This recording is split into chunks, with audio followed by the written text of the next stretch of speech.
Hello, everybody, and welcome to the Baka podcast.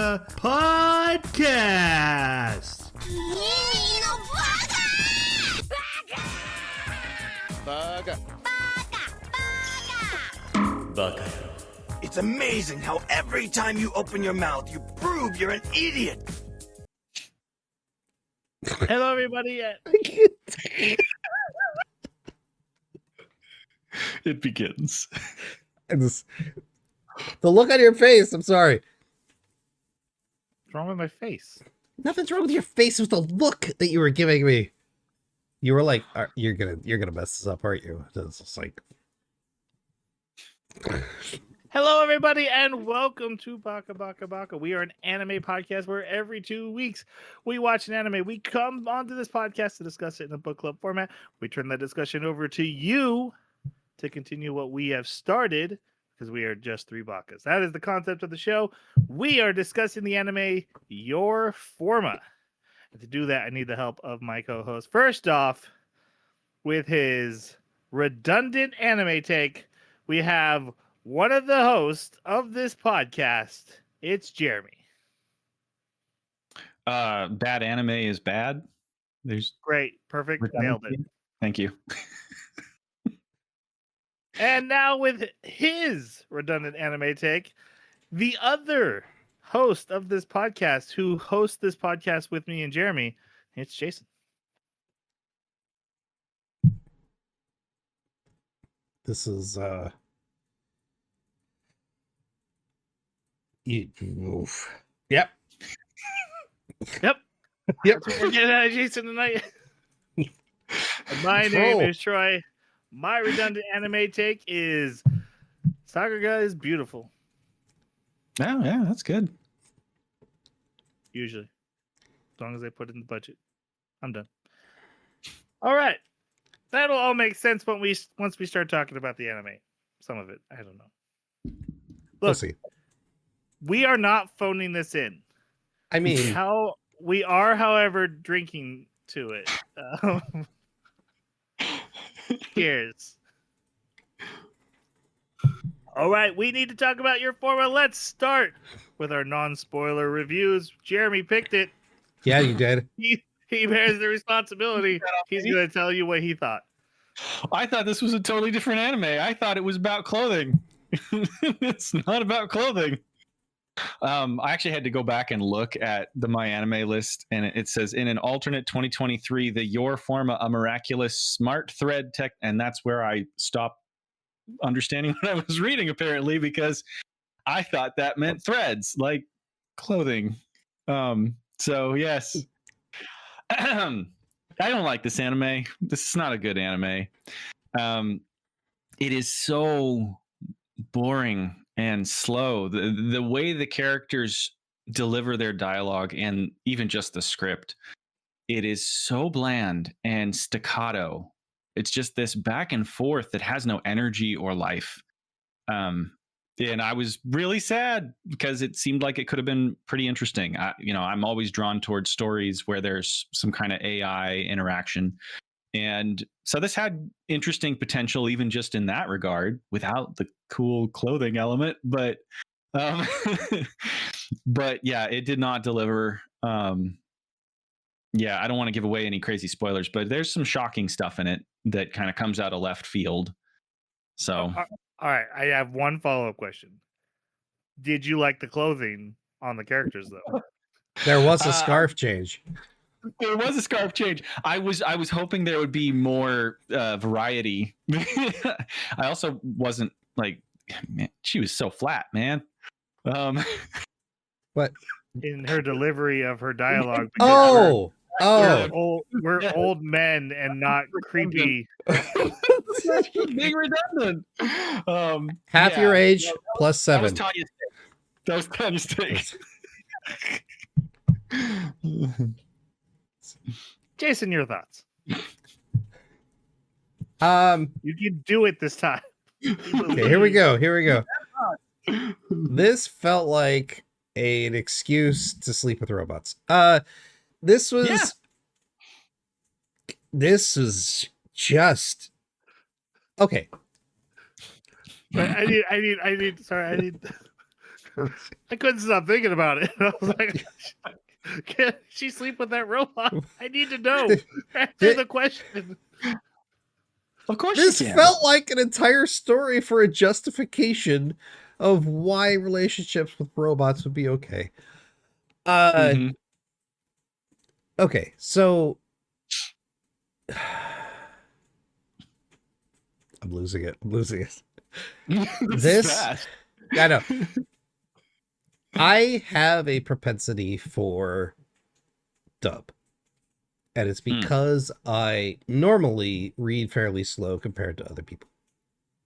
So when the dialogue is going by fairly quickly and I have to read it, I'm not watching the screen, I'm watching the dialogue. And because of that, I don't know if I give a fair representation of what this anime should be.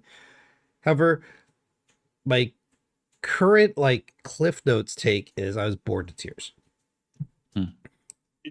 Did you not watch the dub I couldn't find a dub. There was a dub? on Amazon Prime? Which I know you have. I didn't look there. Yeah. I looked on Crunchyroll, I looked at High Dive, and then I was like, oh, I guess I have to sail the seven seas. To be fair, just something to keep in mind for the future, Netflix and Amazon are making big headways into Crunchyroll's territory because Netflix's most views they're getting from anime lately. Anime's become huge for Netflix, and so all these companies are going after them. It's going to be a much more expect more diversity for them in a little while. Okay, I will check those before I start looking for boats. Yeah, man. The motivations didn't make sense. The rules that they set up for themselves as far as technology didn't make sense. And then also the complexity of some of the like overarching themes, they didn't give the seriousness that they had given the complexity for. So I think there wasn't a lot of forth. I think they had an end goal of I want to tell this cool noir futuristic story, but I don't know how to get there. At least that's how it felt. So I didn't have a good time with this one. There's also, if you look at in the OP, she's reading a book. It says The City of Steel, and that's a direct reference to The Caves of Steel by Isaac Asimov. So, like, this is definitely, I don't know if it's a love letter or if it's just, fan art, but she also reads Frankenstein, which for good reason. Like, yeah, the monster. I know what you're saying. Yeah, but I mean, we'll get into the laws. Yeah, they're definitely riffing on Asimov, not very well, but they're riffing on Asimov. My thoughts on the anime. I didn't enjoy it. I went in actually realizing that Jeremy was wrong about the clothing. Like, oh, cyber noir, hunting down killers, some dark suspense, maybe a little love between a robot and a human. I'm down with all this. This is all in my wheelhouse. I was actually really excited when it started up. And I watched English dub, but I turned on subtitles on almost everything nowadays anyway. But the way Amazon presents it is I'm reading the English translated subtitles, not the subtitles of the English dub, which is fine. So the only thing I can't comment on is the Japanese voice actors' delivery, but I get to hear and see the lines. They're usually close enough, but I can see kind of some of the differences. Dialogue was terrible across the board. Didn't matter which language they were saying it in. And the word of the day for me is redundant. Everything was done in a redundant way to death over and over. So I was incredibly bored. By the time anything happened, it should have already happened 10 minutes ago and didn't need to happen anyway. It's just it was infuriating. There's a really cool anime in here, and it's called Ghost in the Shell, and then these guys made this instead. Yeah, or It Invaded. They did it better too. Yeah. Jeremy, I don't know if you agree with me, but I felt the Japanese voice actors' delivery was well done. Like, I felt like their inflection and like their timing felt good. Okay, so their delivery, the inflection and timing was good, but there was no energy. Nothing had any energy. It was like everybody was sort of having these depressing, dramatic all conversations monotone. back and forth, all monotone. There were no real ups and downs in the conversation. So that was my complaint about it. I think the only animated voice actor was the one for the smaller child that we'll get into, but yeah, she was like the only one that had any life. Yep. All right. Now it's time for everyone's favorite segment. So say it with me. It's time for Tanya's. You guys aren't saying it with me. Tanya's take. Takes. Oh. Wait, what? So Tanya's take is, Jeremy, you've got to sleep on the couch for a while.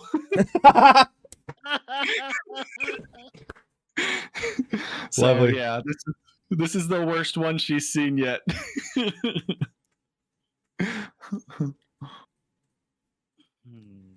Yeah, it actually is worse than Lazarus. Yeah, I know, it's hard to believe. I don't think I'm fine with that. I feel like there's something else recently. I think I like this better than the old country bumpkin. Really? I don't. Only on concept alone. Like at least I like the concept of this one. Yeah, concept. I do like that, but that is such bad delivery of execution. Fair enough. Yeah. All right. Opening and closing, your guys' thoughts.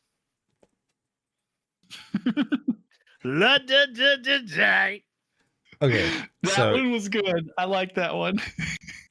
You guys aren't going to believe this, and I could probably lie my way through it.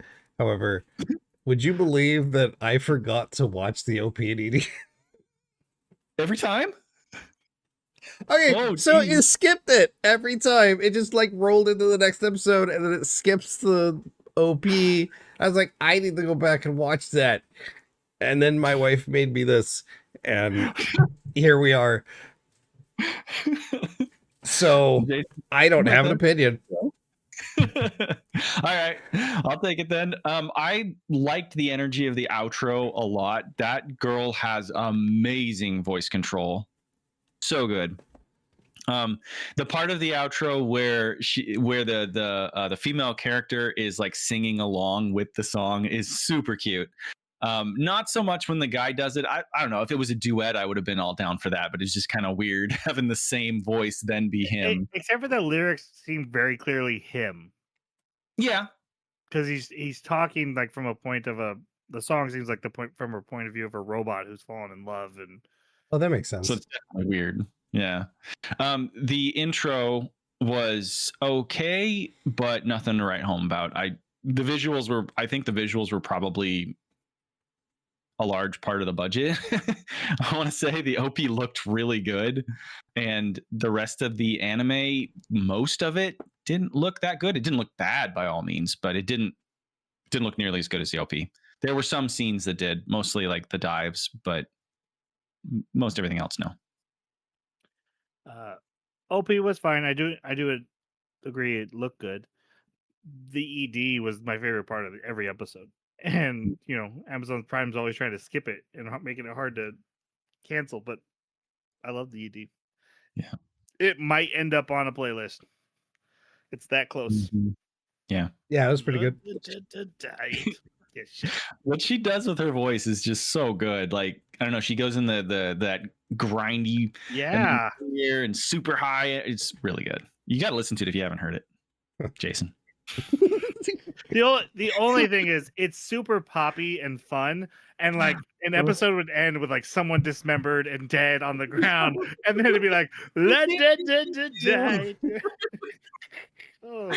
the tone shift was a little harsh sometimes. Yeah. All right. Next up, didn't get it in the show notes, but that's fine. I remember what it is. It's Lazarus. No. Hold up. Whoa. It's Back from the Dead. Labyrinth. No. Really? It's in like, Leviathan. Balls? It's Leviathan. Oh, okay. Okay, this is a Netflix dance, baby, exclusive dance. anime. Oh, not that Labyrinth. Okay. Can you please? Labyrinth. I'm having a tough time, okay? Sir, find the mute button. I need you to sit down. I'm sitting. That's fine. Got aim juice. Shut up. All right. Studio Orange, who's done Land of the Lustrous and Beastars, which we've done previously. So it's that CGI animation. If you don't like that kind of thing, you're probably not gonna like it. It's all CGI. Such a good anime.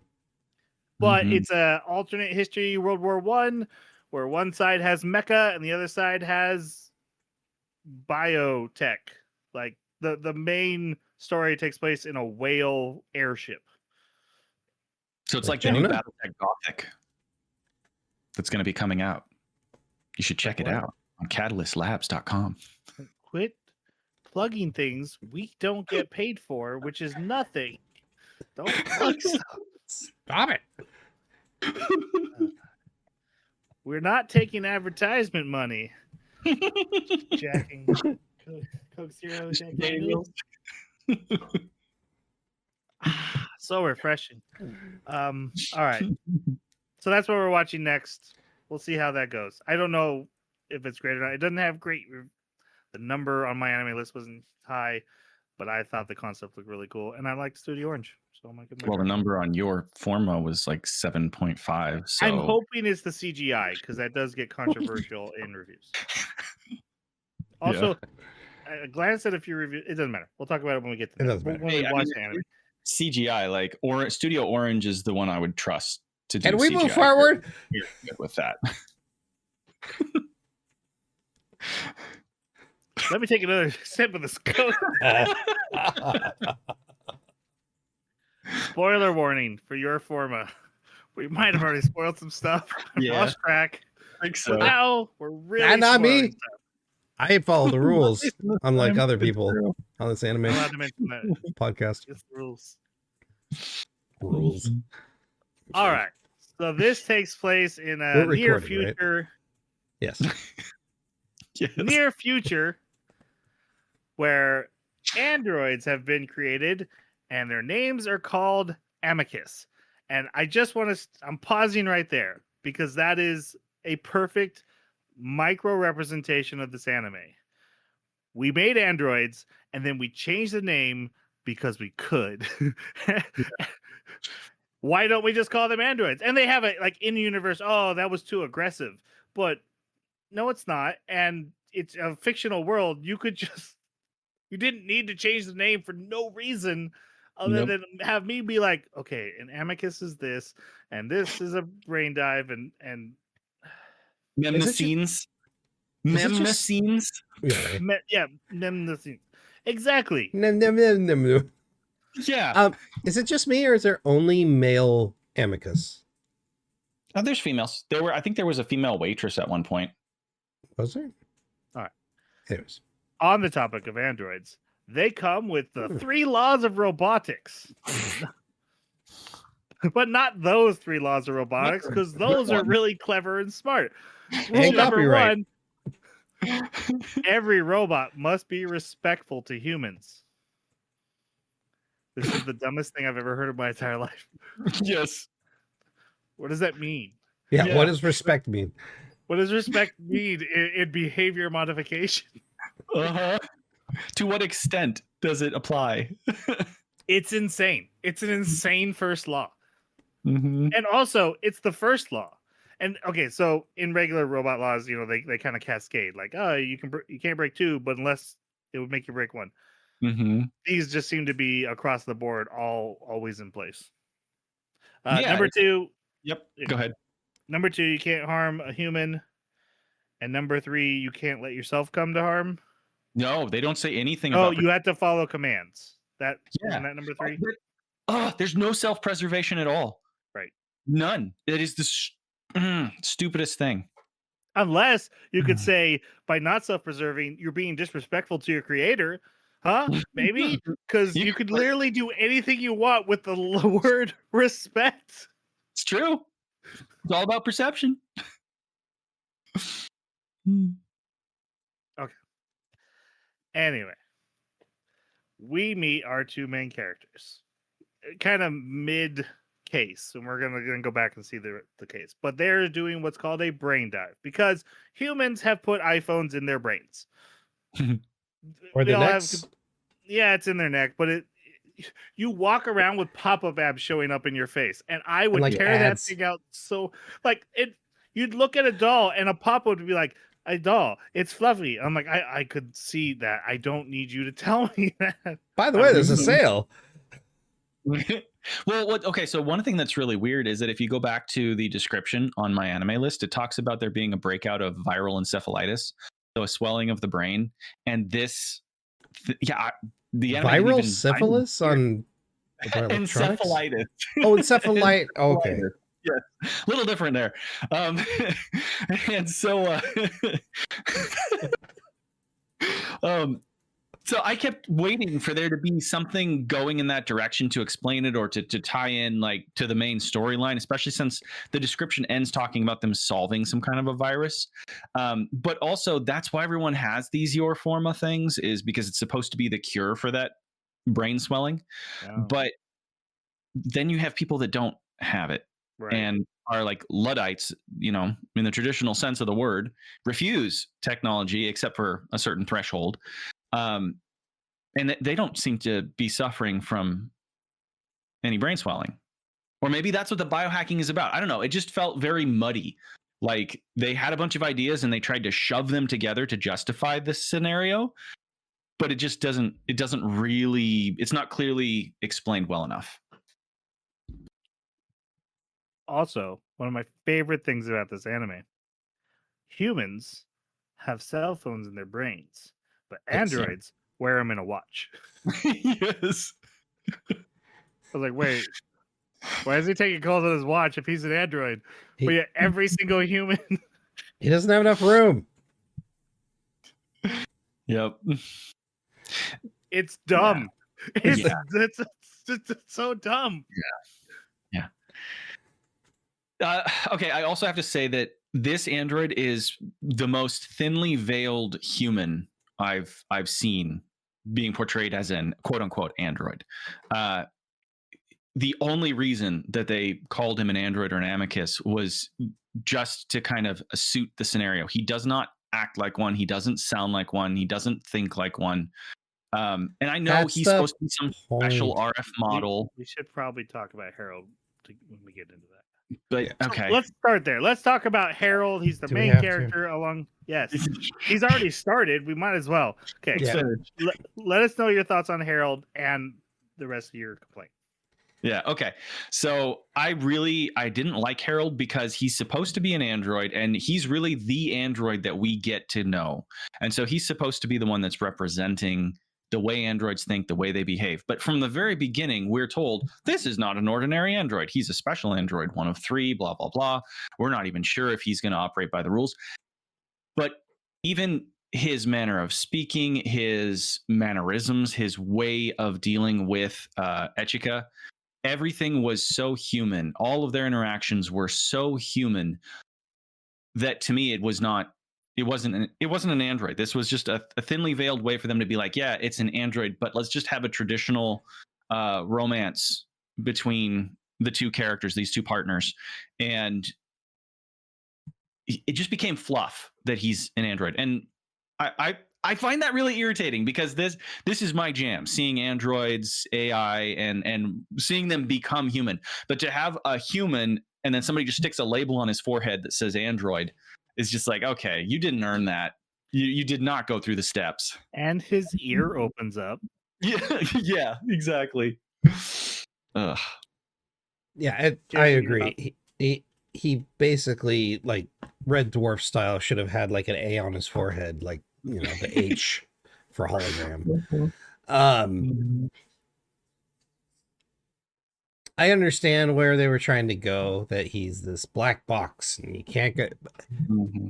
I think that's probably the most frustrating thing about this character. They mention this whole black box thing, and then they're like, oh, by the way, he's special. He isn't like, you know, we find out he's not bound by these rules.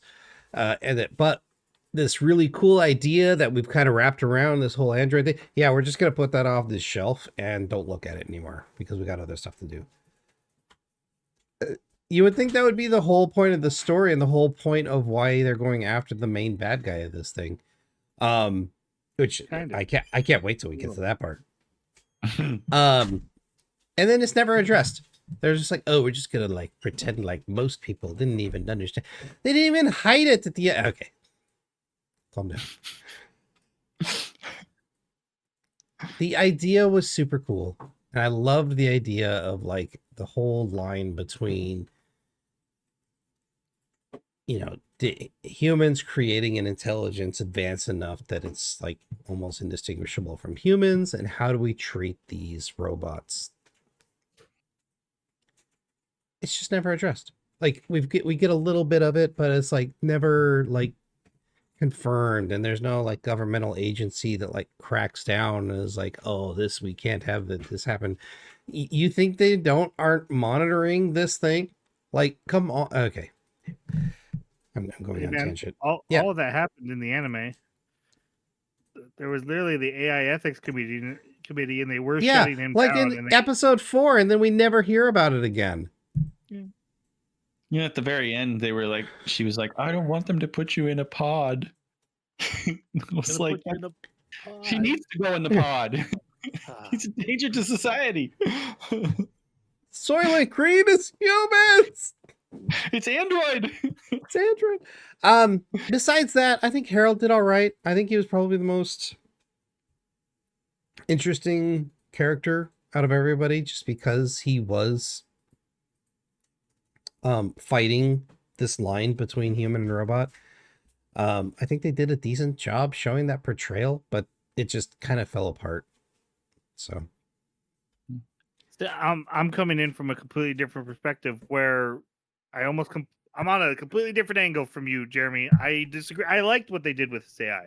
That he's clearly presented as, not only have the androids been, they're able to act almost human. They're very advanced androids at this point. We've missed all the old stuff. Um, he's so advanced that she's like, wait, that seems like the proper response, but it feels like you're teasing me. And he clearly is teasing her, but he knows how to just word it just right. Like, oh, maybe I'm just doing android stuff. But every once in a while, they would show, yeah, he actually acts superhuman, but he does still have very android. Okay, if I put her out and put her in danger, I can kill her faster. He keeps making choices like that and going with, I don't value human life. I'm just doing the logical thing I want to do because I robot. I found those interesting. My biggest issue was with him as a detective. He's, like, his deductions were either random but right, and with no reason why he was able to get it. Just, I have deduced these things, and then it just came true. Or he would deduce stuff wrong and no one would notice. Like when they're looking for a suspect and they go to the vacation houses and they find the suspect, but it ends up being the wrong suspect there for different reasons. So his deductions didn't lead them, they just got lucky. And they're like, oh, but he's so deductive. is he? I and mostly it's just he's flat and he's making really redundant decisions throughout the anime. Like, that's gonna be a theme. So Have you seen the movie Her? I haven't. I know of Okay. it. Oh, you guys got to watch it. It is I've seen the something news special. story. The what? The news story of the guy that fell in love with his AI assistant, but Oh, yeah. The way that it's portrayed in here, this is the closest thing that I've seen to like the logical evolution of how an android or an AI would view humans and treat them in a relationship. And so to me, seeing this where eventually, like, if you watch his interactions with her, you can't even tell if he's being honest about, oh yeah, I used you as bait. I don't even think he's being honest about that, because there were times where he didn't even react, right? Like, so if he's using her as bait, but then he's like, oh, I got a phone call, so I guess I wasn't there to actually act on you being snuck up on. It doesn't make sense. It doesn't add up. It was like he later said, that's what I did, to justify, like he was trying to do some quick thinking to justify the scenario, and it doesn't even make sense. I took that as poor writing because that kind of stuff was all over the place. You're right. It is poor writing, but I think it's a poor character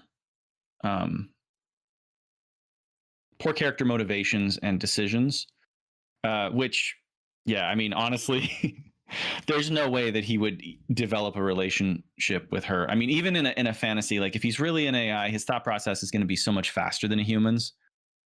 Even if he thinks at a human level, he's going to be thinking so much faster, and so he's going to be accessing so many different things. They did such a good job in that movie. Her, this is so silly, so silly. Troy, is this your I mean, thickest beard you ever had? have you seen the movie Short Circuit? Yeah, Where Johnny E.T. Phone Five Home. was alive. Oh, No, wrong wrong movie. movie. Wrong movie. Now that is an I AI. was a little kid, and I liked it as a little kid because I didn't understand how You AI are worked. watching a cartoon. Oh come no, that you can't. Made in Abyss is a cartoon. You know what they do in that? Okay, and as soon as we get to the dismembered body parts, everything I just said fell apart. Yeah, you're right. exactly. You're right, but whatever. Okay, look, we're moving on. I don't want to talk about this no more. This isn't Teen Titans. Echika, the other main character, the one who can brain dive. Androids can't brain dive, but you need an android to brain dive properly. Even No. though she's the best brain diver ever. The only reason she needs the android is because if She has the hardware. no, it's so funny. So again, it's in the description, but it's not really spelled out in the anime. The description tells you that she's finally assigned an android because all the people that were trying to brain dive with her got brain fried because they can't keep up. Okay. And so only he can keep up. So she's exceptional that way. That's why she's like, oh, everybody calls her. What does he do? He's never in the brain dive. That's the thing, is they don't explain what the purpose of the second person is. I think they're there as a regulator to like help pull you out and monitor you while you're exploring. Okay. But that's just me guessing. Yeah, because when she has the short circuit, he pulls her out forcefully because he's like, basically, I think it's like lifting. He's her spotter. Yeah, that's a good illustration. All right, what do you guys think of Echika? Oof. There's an interesting character here somewhere. She seems like a reactionary character. She's reacting to everything around you, and that's it. Except for her relationship with the robot, which just feels creepy. It's not done tastefully. It's not done in a way where I'm rooting for them to get together. It's like every time I look at their relationship, I'm like going, right, but robot.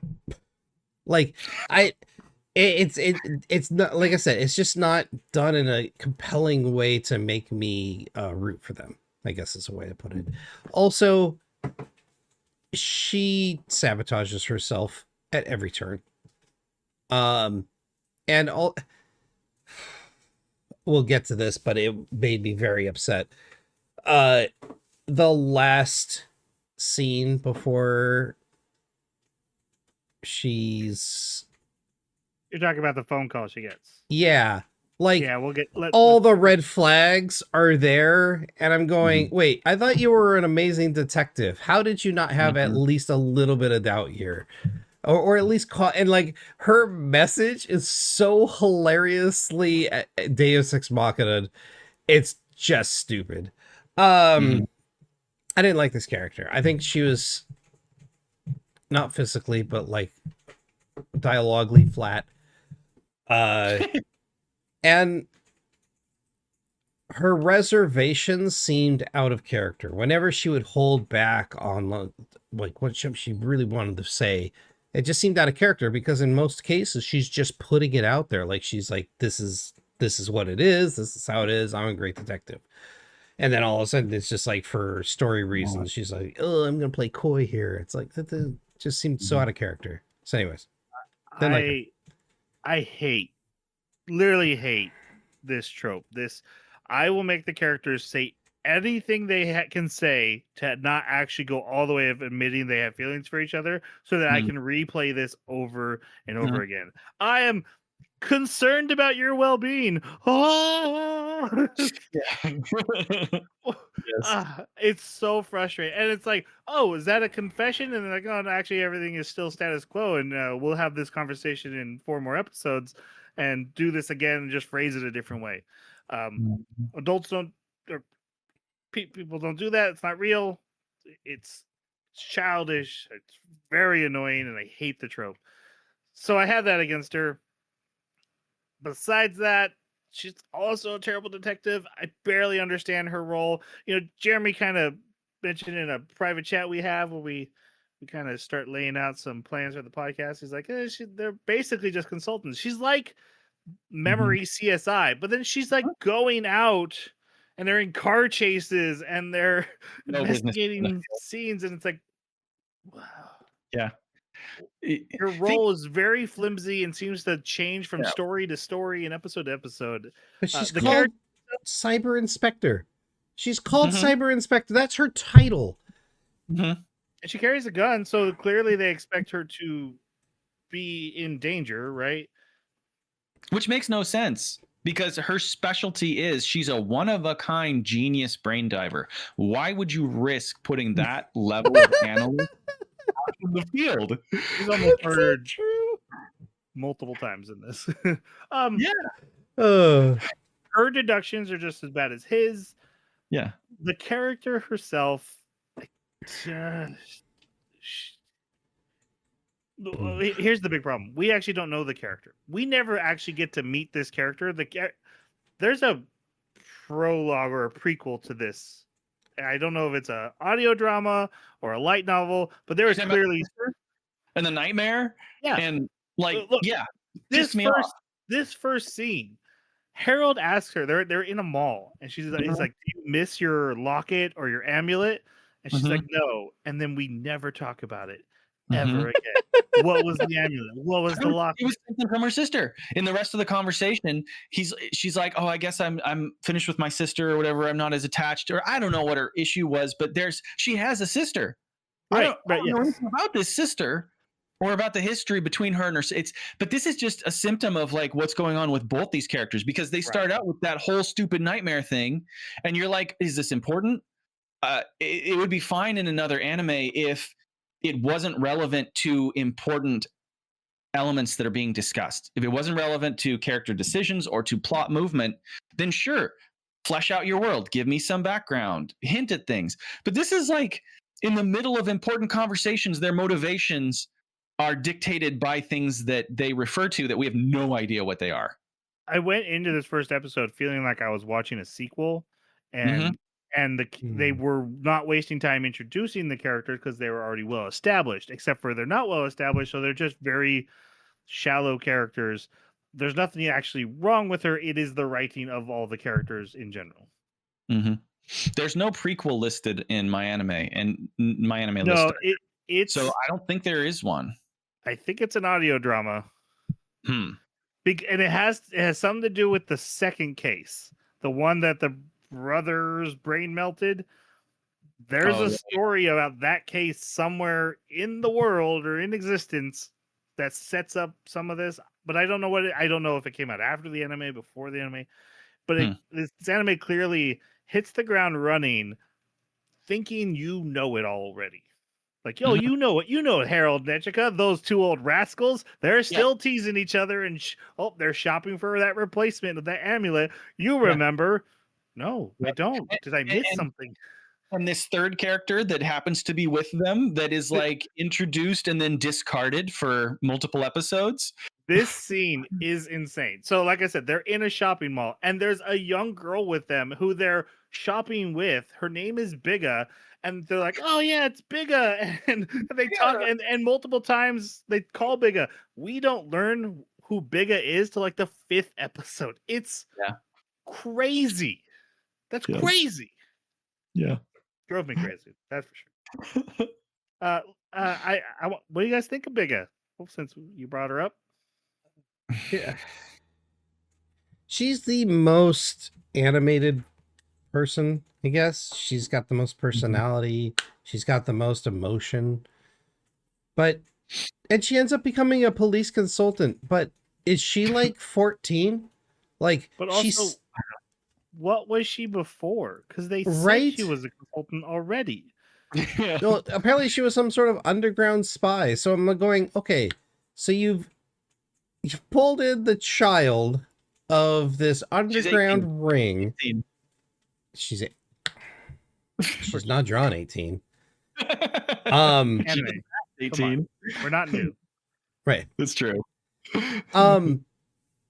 She's not in the anime enough to even give a real like description. She just seems like a story beat.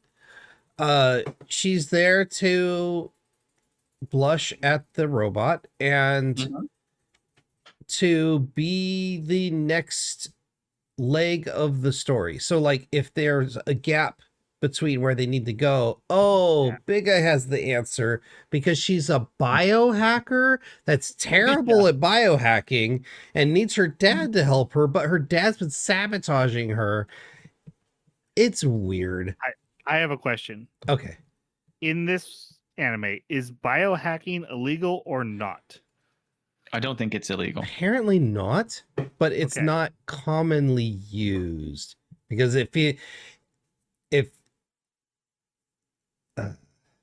There were times, I mean, Yeah. like the main character biohacks herself multiple times in the anime and admits to it out loud. So I'm like, oh, it can't be illegal. But then they act like, oh, like she's from the biohackers and it's hush Well, they were hush. And, Enclave. That's what was odd about them, is that they were right, but they anti-technology. go to the salesman and he's like, yeah, no one uses their real names, of course. And it's like, well, that's a criminal thing. Yeah, I think that's the nefarious biohackers organization or whatever. Like going to a fence, nobody's going to use their name, but buying and selling is legal.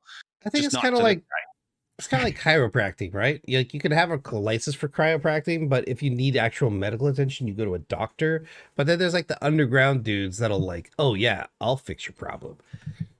Yeah, but you don't bring in That's an illegal. FBI consultant from them. Right. Absolutely. That's why this character didn't make a lot of sense, especially the FBI consultant that you brought in. That's the daughter of a dude that's Criminal. like in the criminal underground. Uh-huh. This character felt really odd. Yeah. I just thought she was permission for the two partners to have a romance. That's kind of what she was a way for Echika to be okay with it, to have a competitor and be like, someone is giving me the green light to bang my robot, so it's okay. Exactly. Yeah. That was her role. Yeah, basically. So yeah, we have my thoughts on Brigga is matches up There's with no you guys R. Exactly. You're right. Yeah.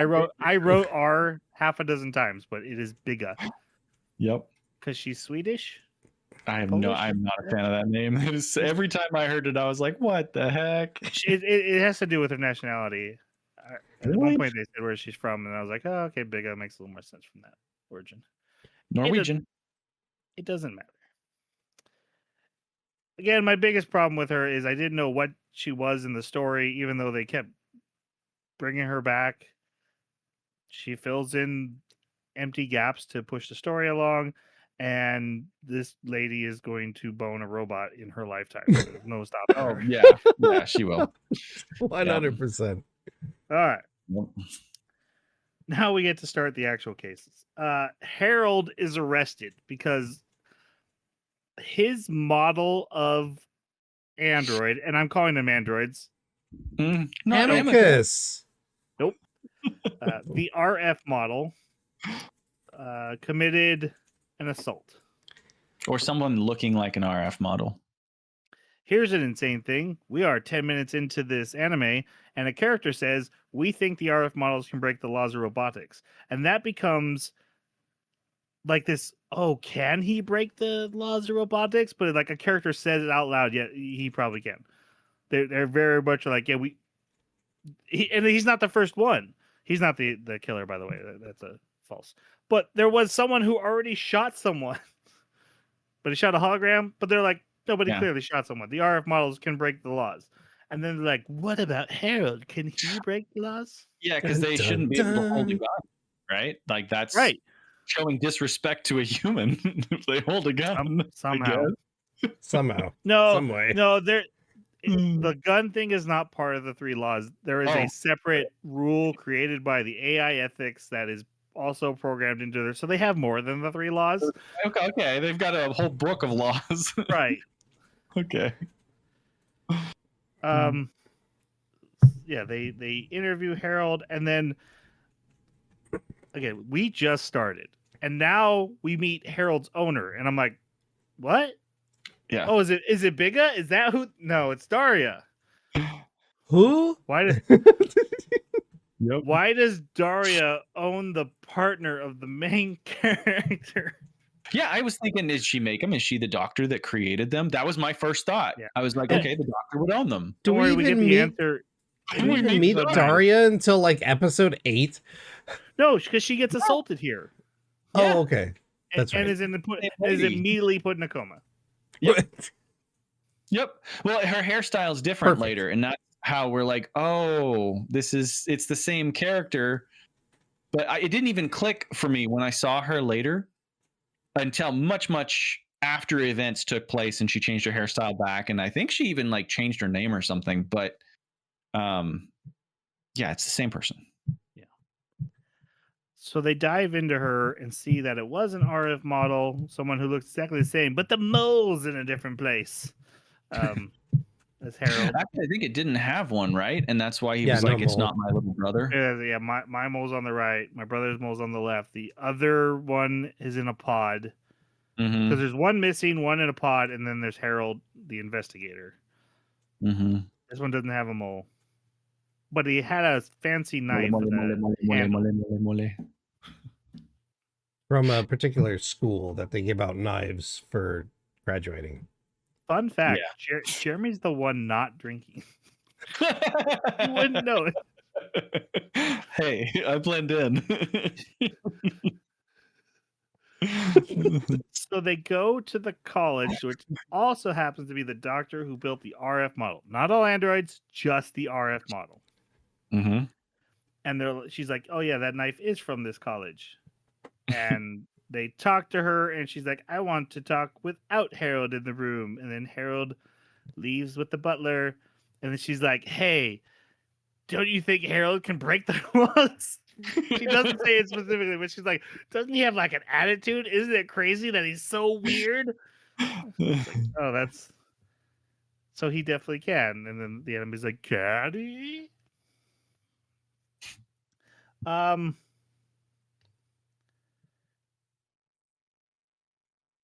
Oh, and then Harold is ordered to turn himself into the police. So they go out to dinner that night before he turns himself in the morning. And then he's like, "I have a call from the chief of police." We're not talking about the chief of police. She's just the chief of cybercrime. What about her cat? Because the cat's in the outro. We're gonna talk about the cat. Okay. In his moment. His one moment does not deserve to be in any outro. It's like, hey, can you stand outside in an obvious kidnapping spot, please? And she goes outside, and the chief calls her, and she's like, "Wait, what?" And she's like, "I thought you were on the phone with Harold." She's like, "Nah, I didn't call Harold." And then the killer abducts her, or the assaulter. Yeah, he goes to a phone booth to take his call on his watch. Oh, I thought he was still in the restaurant. No, he was standing in the restaurant. He went outside. He was in the restaurant. It doesn't matter. It doesn't. It's stupid. It's stupid. This is a linchpin here. He was in the restaurant. Yeah. Every person in the world speaks on the phone in their head, but the Except androids call on their watch. We already went over. She's abducted, and it's a human who his face was the model for the RF models, except for he has dark hair. He's wearing a wig, and he's like, "This is the redundancy insane part I was talking about." He is like, "Read this statement." Okay, you're my hostage. Read the statement, and she does, and it's like, you need to inspect the code of Harold Ludcraft, whatever his name is, and review his code basically. And then she fights, and she gets away, and the cops show up because Harold found her, because she managed to turn her phone on in time. You can put things on the back of the neck that stop your Mhm. brain cell phones from Isolation working. units. Isolation units. You could just call them jammers, but no, it's fine. Later, in like 2 more episodes, she's going to be like, I suspect what he wanted all along was to get Harold's code looked at. She literally says that line 2 episodes later. Wait a second. I have an He idea. he put it in front of her. He said, say this out loud. And it took her 2 episodes to deduce his purpose. Hold on, guys. I have a revelation. His name is Aiden. They capture Aiden. They brain dive into him and find out he was doing this because he helped build the RF robots and he's concerned about them. Which again, they already knew based on what just happened, that all he cares about is getting the RF models inspected. Wait. Hold on. And then Harold admits that, hey, she's like, yeah, I knew you faked the call. He's like, yeah, I was using you as bait. I am so sorry. It'll never happen again. Until like, it does. I'm mad at you. And he's like, okay, that's fair. Yes. Okay. I just rewatched the scene. You guys are right. She went outside. He stayed inside. But there is absolutely no, yes. But there is absolutely no, like, he's not watching her. He's literally looking down at his watch while she gets kidnapped. And then he like looks up to a silhouette in the upper which window. Which ends up being part of the mystery, is that there was another person present at this time. You don't even see who it is. All you see is a waiter with a bottle of wine. And he then looks down and she's being hauled into a car, right? So there is no scenario where he set this up as a booby trap or a bait to catch the guy. And then he say, I planned to save you, but I got distracted later? But with what? He was literally just looking at his watch while she was being abducted. Seeing Dr. Carter, because Dr. Carter is the one in the silhouette. No, he looks up. She gets abducted first. And then he looks up from his watch, looks outside, and then looks up to see the silhouette. And then he's like, oh. And then he looks back down and she's being hauled into a car. But that entire sequence of her being attacked happens while he's still looking at his watch. All right. Word. Hey, Aiden gets out of custody in the next episode. So they go search. Yeah. I wrote a word here. Cott's World? It doesn't matter. They go to the Luddite area, which is basically there's no cell phone service here. Mm-hmm. And they hang out in this village. And they're Luddites, but they are biohackers. Yeah, the Luddites are biohackers, and biohacking is hacking the Forma to enhance physical abilities. Right. Which doesn't make any sense. Yeah, because that means that you are allowed to interact with the technology of your Forma to modify it. Like that. How are you allowed? It's like going to a Quaker to upgrade your CPU hard drive. Yeah, exactly. They're really good at it. But we can make them better and fix them. Big talk about feelings and stuff. And normally I love this kind of stuff, but like I said, it's infuriating because it's the first of like 7 talks we're gonna have that go to the same place. Mm-hmm. Oh yeah, and then Harold deduces by seeing a poster that there are vacation homes nearby, that he deduces they should go check out the vacation homes. I think he just wants to go on a vacation. And he's very human. There's no one in the vacation homes, but they come across a car and they realize it's Aiden's car. And they're like, oh, your deduction was so good. You deduced it before he figured it out. That is her statement. But we find out later, this isn't Aiden. So, no, it actually wasn't. You were wrong. Your deduction was, hey, there's other buildings we could check. And then you checked them and got lucky. Yep. They have a car chase. It's not the first time this happens. Which is animated so poorly because they're like, oh my god, this car chase is crazy, while it's just like down the road and across the woods, and then they ram into each other flip over multiple times, but both cars land on their wheels. And then the next scene is them being like, "Where did he go? Oh, Yeah. we'll follow the oil trail." Did you not watch him? The car was 10 feet in front of you after the crash. You just watched him drive away and be like, "Oh yeah, we should probably do something about that." So one of the things that I kept seeing happening is anytime there was action of any sort, it would be stopped immediately. And that includes in the car chase sequences. Nothing was finished. So like if somebody has a knife and they're going to go do an attack, they would immediately get disarmed. If somebody has a gun, they would immediately get disarmed. If somebody is going to do something, they'd immediately get restrained.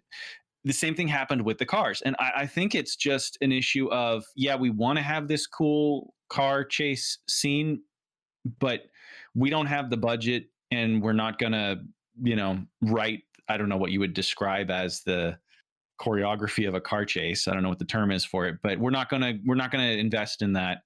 So here's where we need them to be. And here's where they were when our last frame was finished. It does this multiple times. There's many times where it's like, oh, I guess we just jumped ahead in time a little bit instead of playing any of this out. Okay. Yeah. It does that. Yep. They track the car due to an oil leak, which turns out not to be an oil leak. It's lubricant, which is android blood. And they find Aiden tied up, and hey, it's Marvin, Harold's brother, is the killer. The Martian. And we're gonna find out later. His head was put on the doctor's brother. That didn't make sense. It doesn't matter. No, it was just put on another android. Hey, no, Butler. I meant Butler. Oh God. Hold on. Let me have another drink. They kept referring to the dead android by name, and I was like, I don't know who this android is. I don't recognize the name. I didn't remember her butler's name. Like, so they used a table saw. No, not a table saw. It was like a circular saw. Yeah. Well, it's like no, it was one of those bandsaw. Bandsaw. Yeah, they used a bandsaw to which I'm going, man, that's a rough. Like, you better have a really big table for that because most bandsaws, the table's kind of small. Anyways, yeah, to remove the head and then somehow attach it. You have the ability and skills to reattach it to another robot.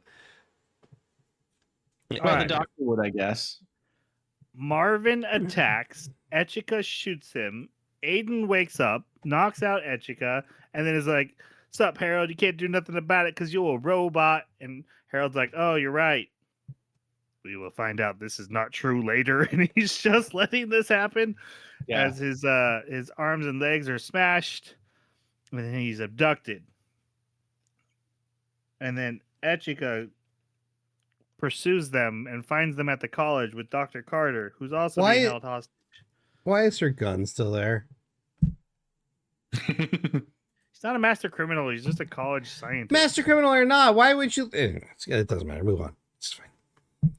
I think what could have made this more interesting is if there was some kind of inner dialogue with Harold to where it was just made clear and we as the audience knew from the beginning, yes, he can break all these laws. There's no doubt. There's no question. The anime is not trying to pose a question here. Instead, the anime is presenting it as, look at this guy trying to survive and stay concealed. He's stealthed. He doesn't want to get his body part broken into pieces, but he also doesn't want to wind up in a pod. If that was the central motivation and where the story was at, I think I'd be more interested in this. But that's not there at all. Uses his mouth to leave her a knife so she can cut herself free. Is that right? Yeah. All right, so she goes to the college, and this is the scene where she's like, "I deduced what he really wanted was to examine Harold's code, so I went to the college." And I'm like, "You didn't deduce that. He told you." Yeah, it's not deduction. He had you read it. Right. So Dr. Carter is there, and Aiden is there, and Harold's being examined in a pod or Tanning's booth. I don't know. And it comes out of, hey, Dr. Carter built them so that they would evolve past the 3 laws, and Aiden wants to reveal it to the world. He's going to upload the schematic to the internet.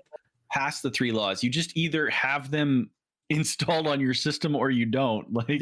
AIs grow neural pathways. They basically gain consciousness, and then they would evolve past the 3 laws. And like, So the 3 why? laws are.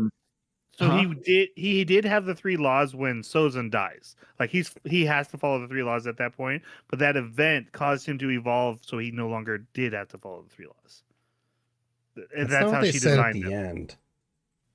At the end, he So- said specifically he didn't have them. That's right. He does say that. God, this Yeah, that's because I was like, the RF model didn't have them. Like they were so banned that the 3 laws just were never a thing for them. Okay. Anyway, And he willfully did nothing because he wanted to stay hidden when Sozin was killed. And then he later says, "Yeah, you changed me," which was a bald-faced lie because yeah. Let's be fair though. When Sozin is murdered, he's tied up. Like he can't. He doesn't have the ability to do he anything. lets himself be tied up. He could have done something Yeah. before that. Yeah. I guess that's true. But he did surprise him and like get the better of him, and then tie him up, right? That's No, I another think thing that really gets me is that these robots are so delicate. Like more delicate than humans. Wouldn't you want Ugh. that though? Like if I was going to make a robot that had the ability to grow, Well, you know, it almost depends on- sentience, it I'd want depends on them how to much not you be as trust- strong as me. Yeah, it depends on how much you trust the 3 laws. Jeremy, Like, for one, welcomes our AI overlords. Give them big bodies and guns and the armor. I want to see what happens. Right. Arm them, see what happens. Well, I mean, in the fiction of this universe, it seems like they really trust their 3 laws a lot. And so I would imagine that their androids would be just as tough as humans, if not tougher. It just, I don't know. That always seemed weird to me. Plus, robots can usually do something weird with their joints. I don't know. It's weird. Remember in iRobot? I know it's the movie. It's not the book. The book's way better. But in the movie, Or this when anime. the android is like, he just goes and takes off to run, and he starts running like an ant or something, right? Like his body twists in weird ways. Exactly what you're talking about. Yeah, there's things that androids can do that people just can't, and I want to see more of that. Do it when you make an android. Make them creepy. Bring in the creep factor. You know, where they like contort their bodies in ways that are not comfortable for humans because androids can do that. I know. That's cool. Yep. He could have done that and scared the living crap out of the guy. Especially with the like Okay. whole love angle with like different, but never mind.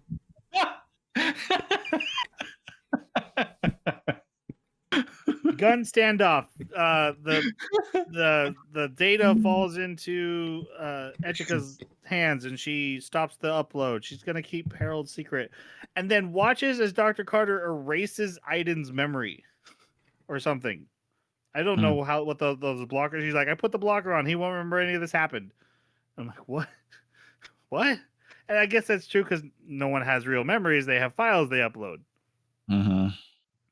Except for those memories are super abstract still instead of just being digital files. Which that doesn't actually make sense because the Your Forma is supposed to simply take your memories and encode them into binary. It would be like giving yourself the ability to have photographic or eidetic memory, but not necessarily removing your normal ability to remember. I wonder if what she was doing was biohacking and messing up the thalamus, which would mean she gave him brain damage. Was it just me or did Aiden not look that much like Harold? Well, he Yeah, didn't have that's a mole. What? They literally have the same face. They didn't look that similar to me. Okay. They had Maybe it was different just hair the color. hair. I'll give you that. There's one thing I want to talk about. So after this has all kind of gone down, Dr. Carter. Aiden goes was on wearing this- glasses. Ah! Sorry, Trick One. Superman would be able to hide. It works. It's true. It's true. We have proof now. Go ahead, Troy. Sorry, I didn't mean to. I mean, I did read over, but So Dr. Carter goes on this 5-minute monologue about the laws. And I'm listening to it and I'm reading the subtitles, and this is when I'm like, this is the stupidest thing I've ever heard. because she just spends 5 minutes to say the laws don't work, like, which was my complaint from jump. She's like, it's open to interpretation. We don't even know what the robots don't even know what any of this means. And I'm like, yeah. Why did you take 5 minutes to say that?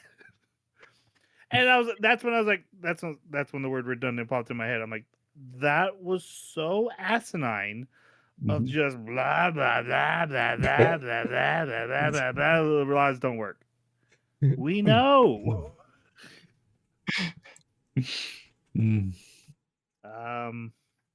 I wonder if the laws don't work, then wouldn't we have more reports of robots breaking them?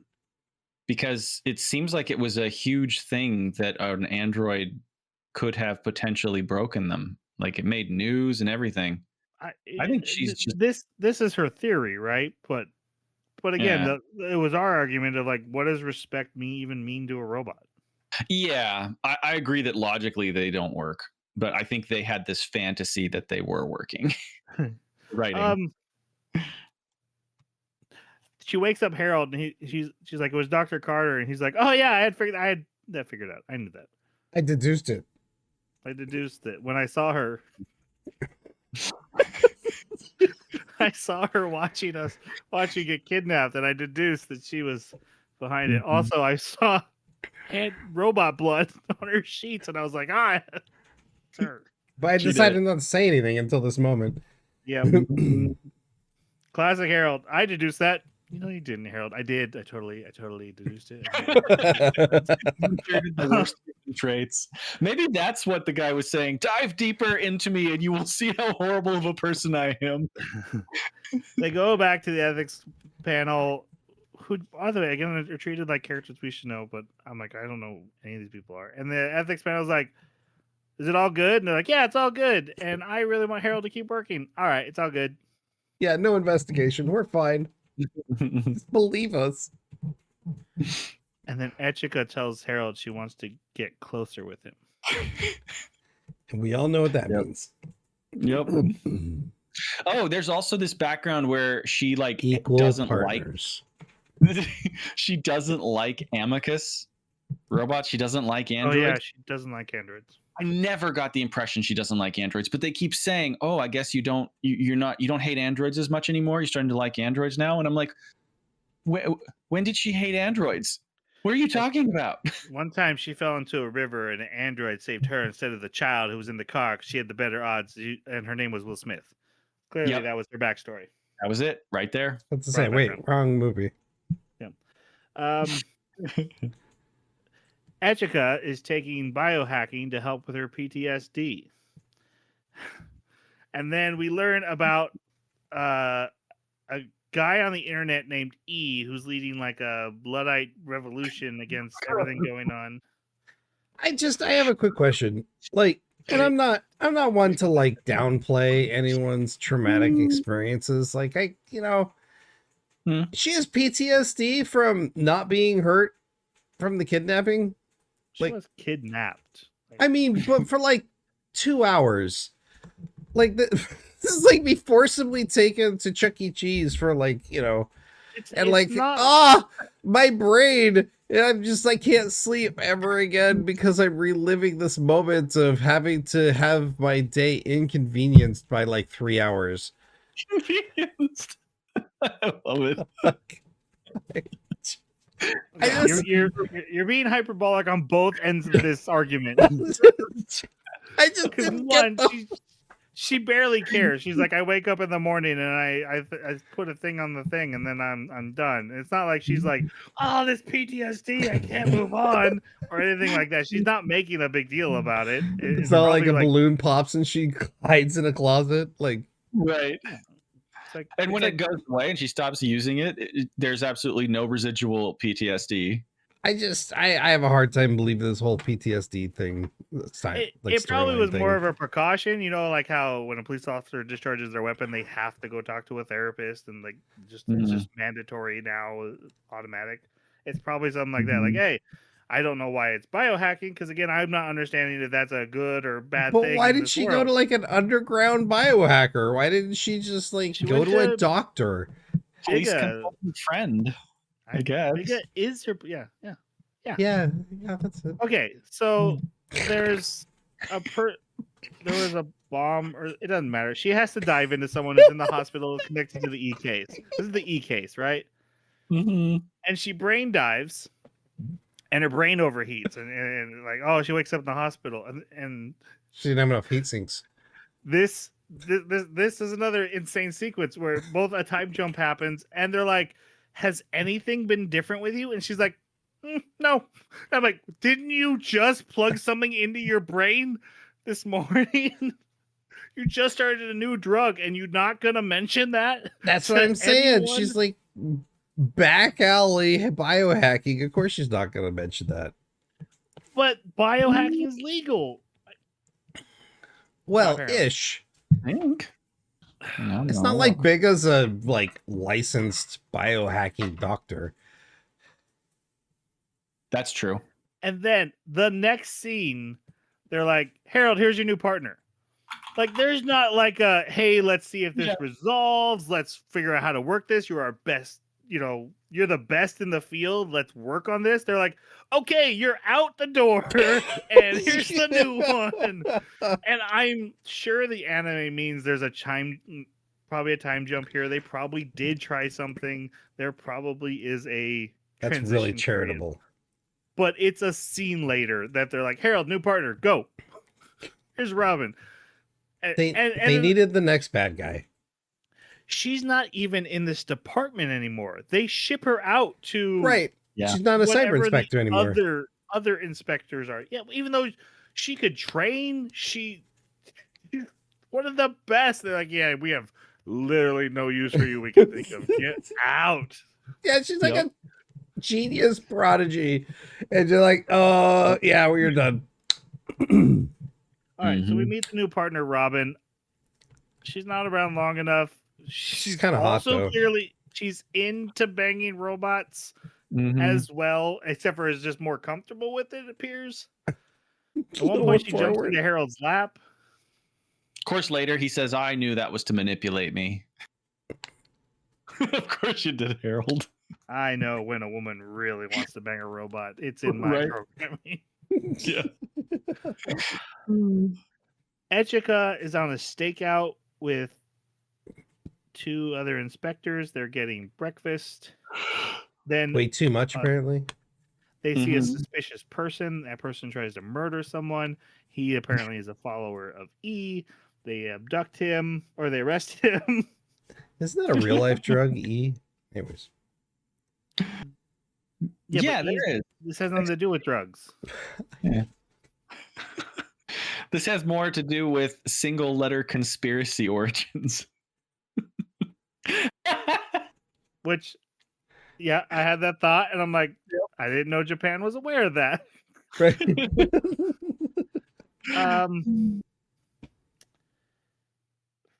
She sees Harold at work, and he's like, hey, why aren't you answering my phone calls? And she's like, I just don't want to talk to you. I hope you find Sozon's killer. And she runs out the elevator. And then, like 6 episodes later, when they're trying to find Sozon's killer, she's like, I don't think you should work this case. And I'm like, lady, pick a lane. Yep. That is this anime. Pick a lane. Yep. Be consistent in something. Well, later they do it again where when they're going to send him to go work on Sozon's case, they're like, oh, but we can't send him alone. We have to send you with him. And then when they get there, some stuff happens, and he's like, send her back.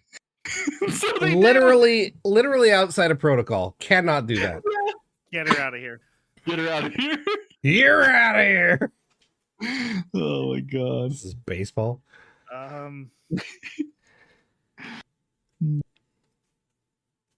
Oh, and then Biga's like, hey, I think we can fix your processing power. But her and Biga find one of E's hideouts and one of E's emissaries there, and it's Biga's father. And then the police come, and Biga's father grabs Biga and runs away. And then they go to an airport or a bus station. It doesn't matter. They're leaving. But the police find them and surround them. And he takes his own daughter hostage. And I'm like, you could have done this exact scene back at the bar we were just in. Why did we change location? What was the point of any of that in the storytelling? It was redundant. Yep. And then they immediately arrest him, and Filler. and Big is like, I don't love you anymore, Dad, or something. I don't know. Basically. On while walking, not on a date, Robin gets pushed by some followers. That ends up being a clue. They find out the dad had plane tickets to France because France had come up at some point in the story. But she's not the about only E. inspector that gets pushed, like other inspectors do as well. Or attacked, I should say. Yeah, others will but attack. there's it's escalating, but we haven't gotten to like the big attacks yet. But I do think there has been already some. Mhm. I just read something. Oh yeah, France.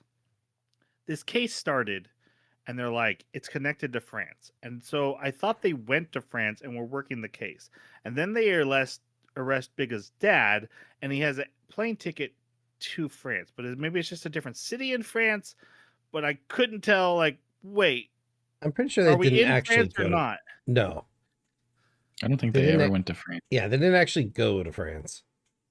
But they were in a cafe out on the street. That's a There's France plenty of cafes in trope. Japan too.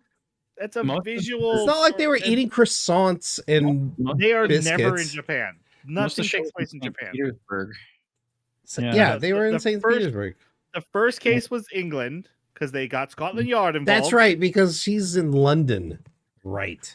But they are from Russia. That's their home base. So they were in England for the first case. So They're in France for the second case. Somehow Bigga is world hopping with them, and then the third case is in St. Petersburg. I'm not 100% sure that they went to England. They were because I know for sure Harold was arrested by Scotland Yard. Yeah, I remember that the guy from Scotland Yard was there, but it seemed like he was now, because I was arguing with Tanya about this, because I was like, what is he doing over here? If he's Scotland Yard, why is he in this other place? No, they're from St. Petersburg, but we're visiting London or England, and Scotland Yard arrested him. That case takes place. They even were in a British pub. So Harold is supposed to be Holmes? Oh yeah. This is very much a Okay, Etchka is Watson. No, I Except for- never considered it to be a Sherlock. That's horrible. Well, he's a consulting. It doesn't matter. Doesn't matter. I had the thought about his deductions. Is like the point of Sherlock Holmes is here's a deduction. Here's all the things that you missed in the story that we laid out for you to get that. Hey, there's scratches on the lock, so we know he was a drunk, right? That's what Sherlock stories do. That felt pointed to me. It wasn't. That's straight out of Sherlock Holmes. Except for in the modern retelling, they changed it to scratches on the iPhone case from trying to get your charger in. It doesn't matter. He sees something, he makes a deduction based on it. Harold just makes deductions because he can, or he saw a poster and just assumed. But he makes deductions after the fact. Yeah, And exactly. he makes deductions after the fact. Captain Hindsight. Yep. Ejika is assigned to work with the cyber unit. Like, okay. Jeez. Because she's in the special investigations unit and they need her help, right? And then E targets everyone, or he drops names, including the chief and Ejika, and then the chief's apartment is bombed. The cat survives. Because it's a robot cat. He was in the... No, that doesn't matter. He's in the middle of the freaking explosion. I'm pretty sure they built a new one. If it was a regular... Oh, yeah, that's right. They recovered the cat's memories. No, she said she backed it up. Yep. Okay. We're talking... There's two different bombings with the cat involved. There's the two different cats? Yes, but we're getting there. There's the chief's apartment being bombed, and we see a video of the apartment with a cat in the middle of it. Then they go to the bomb site, and the cat is alive and still there. And they're like, "Oh my god, you found that!" And they give it to Rose. Right. Yeah. And she leaves, and that's how oh, the next time they see the cat, there's a bomb in its back, and I was like, that's horrific, but it turns out it's a robot. The cat Uh, off. And She then was a- that cat survive. actually explodes, and then yes, they do back up into a second cat. But So the Amicus first cat. bombing, the cat just Amicus sat cat. through it and was fine. That's If it was a real cat, it wouldn't have survived this explosion. Okay. no. Depends on how many lives it has left. Here's a girl. Amicat. Echika Amicat. Echika goes to her new apartment. Or her new hotel, and then she's attacked there. But the police show up, and Harold shows up, and Harold's like, I deduced this is where the chief would send you. He was literally told to go there. I deduced. And then they figure out, because of the fireworks that are going to go off that night, because it's what day is it? It's Independence Day. it's Bastille Day. It is France. It's Bastille Day. They don't Wait, so they're celebrate Bastille Day in St. Petersburg. So they're in France They're in France. with the And there's St. Petersburg fireworks. killer. Nope. Nope. No. No. Forget it. Okay. So we are world trotting, is what you're saying. We are world trying. Wait Okay. a second though, because if they're in France, this is where the headquarters is. Because they're watching the fireworks. But I thought headquarters was in London. But They have- no, headquarters was in St. Petersburg. They have multiple headquarters. Is the only explanation, because they're all, and that's why in the boardroom you'll see a lot of people are usually holograms. There's usually like 2 people in the boardroom, and everyone else is. I do love- multiple headquarters. I do Okay. love the boardroom I deduced scenes because there's this huge room where people are in different chairs. So it's like, do they have multiple empty boardrooms with like one person? So Yes. And That's hologram so projectors. Yes. Yes. Instead of just taking you from your office chair or whatever. Yes.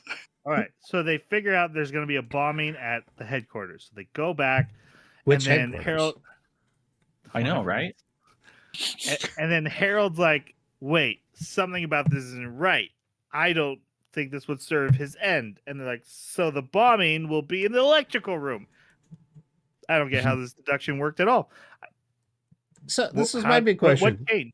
If we interrupt the electricity because they said they wanted to get at the archives. The archives are on servers. The servers require power. But we're going to bomb the electrical room so that the doors don't work so that they can get out of the doors to get to the archives. That will be without power. Maybe they have Yes. independent power. They must have said. Yeah, that's Anyway, probably what it is. The cat's in there. There's a bomb on its back, and then I deduce there's a cat in here. it gets better. Harold saves her, and he does it by picking up a gun and shooting off the door hinges because she passes out from the smoke inhalation. You totally Not missed the supposed to whole be explosion part. I just said it exploded. Oh, and Harold saved her. He literally shielded and opened Yeah, up yeah, his yeah. Terminator back. Exterminator back. Which is apparently made of like Titanium. flimsy 3D printing resin or something.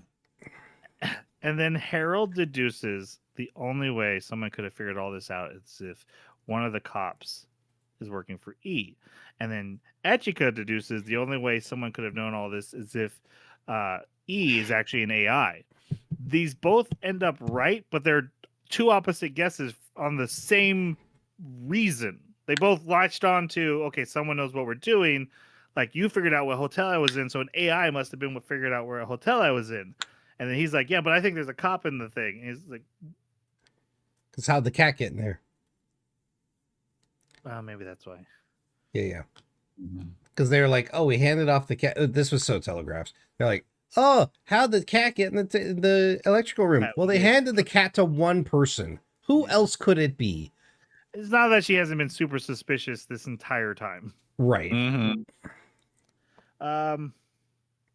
Oh, and then Bigger calls. She's like, hey, my dad's been poisoning you. My bad.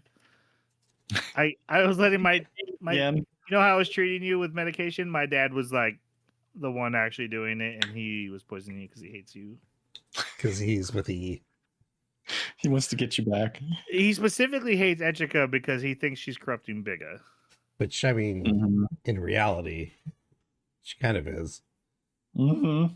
I think Bigga's corrupting Echika if you pay attention to robot boning stuff. Yes. The robot phone. Robin is the next target of E's followers per the internet, and then her and Harold go to visit her brother, which she had mentioned. And then he's like, I'm just gonna go upstairs by myself and see my brother. And then Harold comes in, and she's using the computer they give the disabled can't move person answering his emails for him. She says, but she's clearly There's the Pretending to social be media E. site on the screen. so. The thing is, E is an AI. Yes. But he needs someone to physically type on keyboards to social media for him. Do you think he just is like a chat window on the computer, locally hosted only, and then she has to type it? It must be, but it seems so redundant to be like, hey, this evil thing on a computer needs a human to type on the computer for him. E for evil? No. I don't know what Eccentric. That's better. Because we find out later it's actually called Toasty, and that the brother. There's no E in Toasty. Nope, there isn't. Harold's like, hey, I figured out it was you. I deduced it.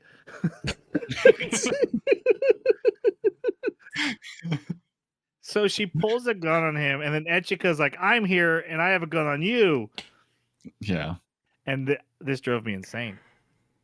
She has a loaded gun pointed at Harold 2 feet away from him. She drops the gun. Oh, you caught me. Stumbles. Like, oh, I'm passing out. Grabs a butter knife and puts it to his throat. And I'm like, you're not in a better situation than you were. You had a loaded gun pointed at his face. Now you have a butter knife at his neck. This is a robot.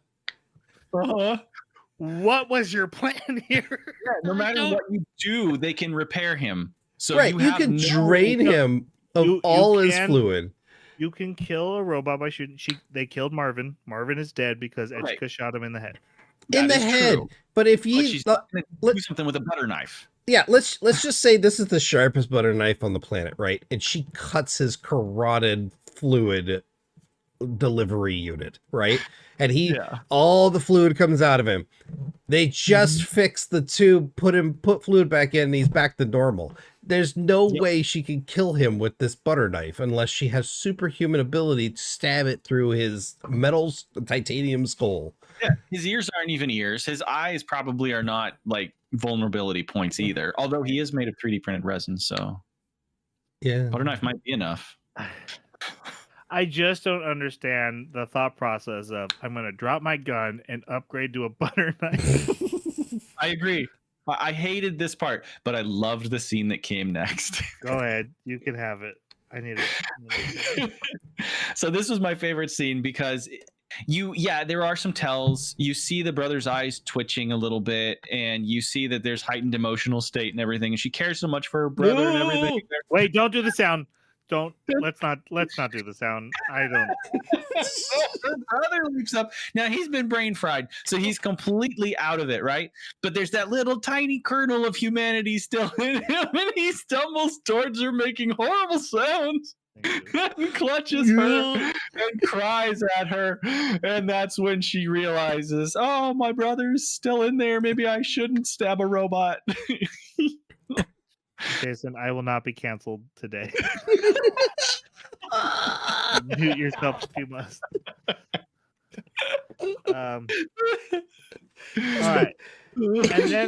And then they're like, okay, so how did E get on the computer? And they're like, I guess it just randomly showed up one day. And then they find out later that no, he got the program from someone else and altered it. The brother was a programmer. He had also worked a previous case that was important, but we're never told about, had sacrificed himself, basically turned himself this way to solve the case, crack the case because of it. But when you say turn himself like this, how? Like, why did he turn dementia? He burnt his brain out. That's like, he burnt his brain out. Okay. Okay. And guess what? Robin, who suddenly became so great at this, as we had known about Robin. She's like, she wasn't very good at this, and suddenly she's the best. Like, oh, she was biohacking, and I'm like, no one thought to check that. Well, and why aren't more people doing this? Like, if it works this way, why don't you just like have people on rotation and like, okay, you guys are going to be biohacked and become geniuses for a short time, and then you'll get That's back why off it for a while. I swung back to biohacking must be illegal. She must be illegally doping herself, and this isn't something you should Well. do. But also, Echika's doing the same thing for her PTSD. Mhm. All right. Yeah, we find out he's actually called Toasty, and then the guy who made it was a fake identity. Shocker, shocker. And then another scene about talking about feelings. Yes. We get a flashback episode, which is just about Harold's. Also, we're not told we're in a flashback. We're just back in St. Petersburg, and I was like, "Oh, Harold is killed again." But he's homeless. Like he's out on Now the he's street. Homeless, yeah. It is all flashback. It's about how he met the guy, the detective Sozon. Like, how'd he end up there? Because I thought he was a special one of 3. Like, why is he homeless on the street if he's like the special one of 3?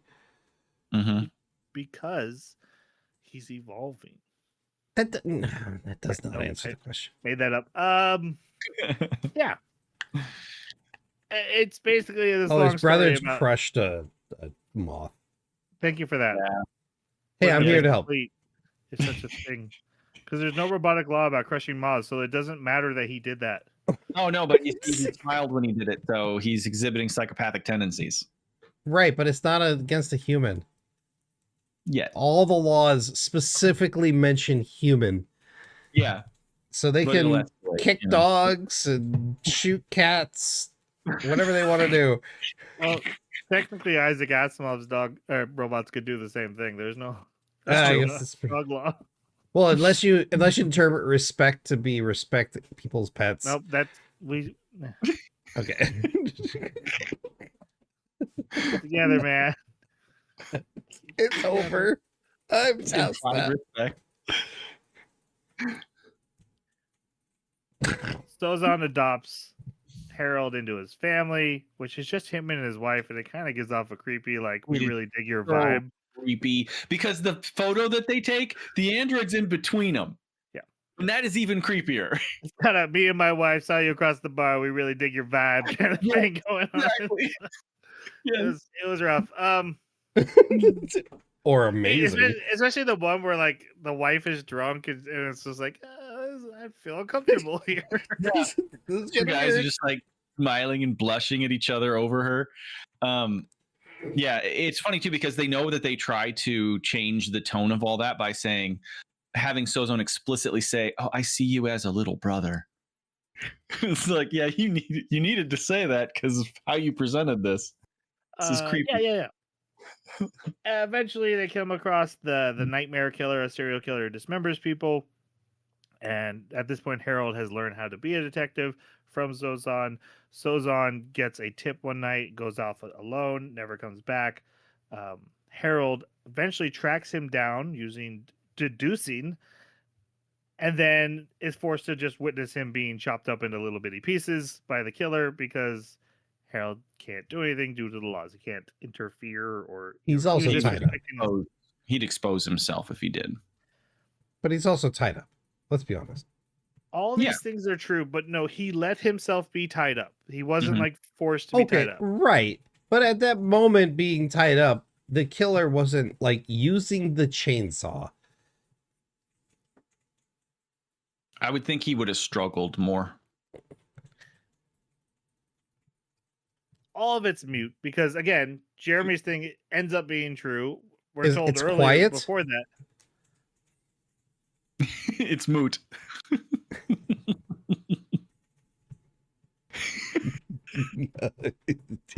Sozon dies. Why are we laughing at that? That's terrible. Sozon gets chopped up into pieces before Harold's eyes. They That's go not and visit moot. Sozon's family, and the mom hates Harold because he didn't stop the murder. So he blames him for the murder, basically. Yeah. Oh, also, apparently Fokine is put in charge of their unit, who was from the other group, and it is a guy who just walks around and offers people lollipops and never does anything in the story, but is treated like he's super important. He's a candy man. And that's a choice to pick that name for this character. Fucking- He's a Frenchman. It's fucking annoying. He's a fucking Frenchman. I will not edit this. You will knock it off. I don't have time to put in beeps and blips. Hey guys. No. You don't have any more comments about it. You're just gonna take a little break over there. I was out of drinking for this episode. That was a terrible idea. Yeah, ooh. With his fucking pancakes.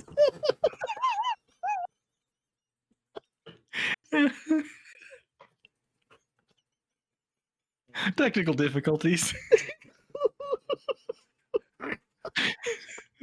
Oh, that was a choice to name him that. Oh man. Yep. I'm good. Get it together.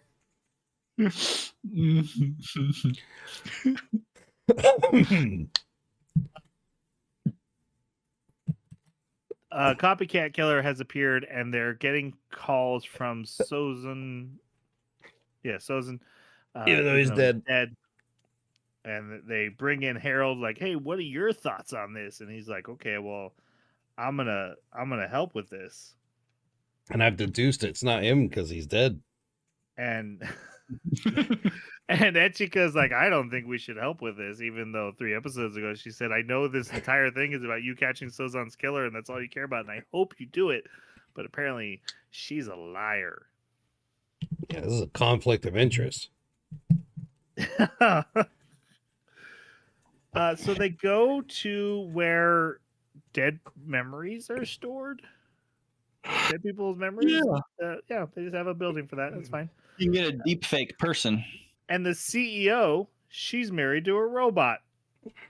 And Biga's like, "That's the best thing I've ever heard in my entire life." She even says just explicitly, so this is for her own self-gratification. Like, yeah, that's how that works.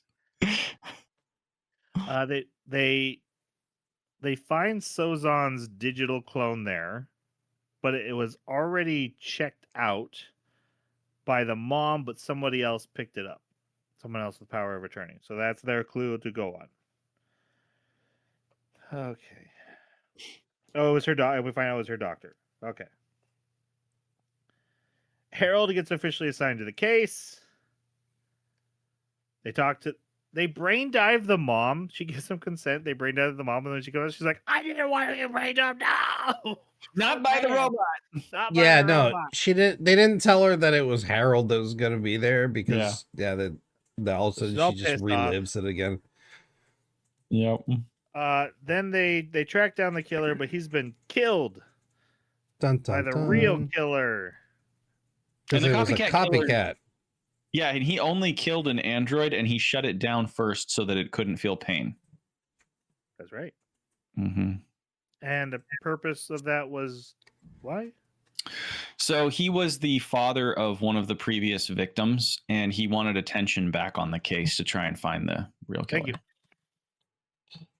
I totally missed that. Mm-hmm. Sounds familiar. That's why he was talking with the mother. And he's like, "Oh, yes, my daughter was killed too." Then they find Sozon's digital clone there, and then Echika's like, "Okay, Harold, we should not do this." And he's like, "Hey, have this crazy nut removed from the case. Get her home. Get her out." That yeah, because the robot has the ability and authority to do that. Yeah, the authority to do that.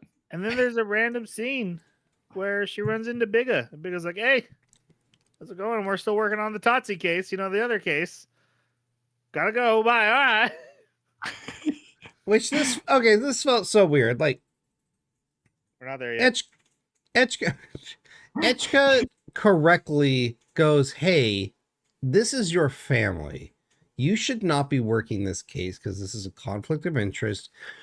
You could get hurt, and also you're not going to be thinking clearly. And then the Petersburg like guy or like head, he's like, no, I think we really need him. Like the inspector. Yeah, the inspector is like, yeah, I think we really need Harold. And I'm like, that was the first clue on my radar, was like, that's weird, because wouldn't he be in agreement with Echka? Like, ethics wise, for police forces, this is a conflict of interest. This should not be happening. But he's like, no, it's fine. Because, the laws of humanity or whatever they're called. And like, I'm like, well, for one, he doesn't follow them. And then for two, even if that was the case, that's not, no, this isn't right. Something's weird. But anyways, go on. Mm-hmm. This was another reason why I just really didn't think of him as an android. Like in every scenario she's worried about his emotions. It's just always thrust into the forefront that he's just like a human. He is a human. He has the human problems. He has the concerns. This might really affect him negatively. Except when he gets blown up and his back is shown. Yeah, or if somebody sledgehammers his hands or his legs. Right. That doesn't affect him negatively. He doesn't seem to have any PTSD from that. Yeah, if anyone's supposed to have PTSD,